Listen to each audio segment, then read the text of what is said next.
Hello friends, ఎలా ఉన్నారు? నేనైతే చాలా బాగున్నాను. మీరు ఎలా ఉన్నారు? కాస్త కామెంట్ సెక్షన్లో కామెంట్ చేయండి ఫ్రెండ్స్. నా ఛానల్ సబ్స్క్రైబ్ చేసుకోండి ఫ్రెండ్స్. 3 రోజుల నుంచి అయితే వర్షం అస్సలు ఆగట్లేదు. చల్లని వర్షంలో వేడి వేడి వంటలు ఏమైనా తినాలనిపించి ఈ విధంగా అయితే కొబ్బరుండలు తయారు చేసుకున్నాను ఫ్రెండ్స్. కొబ్బరుండలు ఏ విధంగా తయారు చేసుకున్నానంటే, కొబ్బరి చెక్కల్ని గ్రైండర్లో అయితే కొబ్బరి కూరగా తయారు చేసుకున్న వెంటనే బెల్లం చితగ్గొట్టుకొని ముదరపాకు వచ్చేంత వరకు పాకం మరగబెట్టుకున్న వెంటనే అందులో కొబ్బరి కూరను వేసి ఈ విధంగా అయితే ఉడికిన తర్వాత ఈ విధంగా అయితే ఉండ అవుతుందా లేనిది అని చూసుకున్న వెంటనే చల్లారిన తర్వాత ఉండలను అయితే చుట్టుకొని ఒక ప్లేట్లో పెట్టుకున్నాను.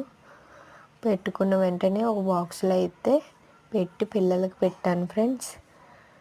పిల్లలకి బెల్లంతో చేసిన పదార్థాలు చాలా బలమైనవి, పిల్లలకైనా పెద్దలకైనా.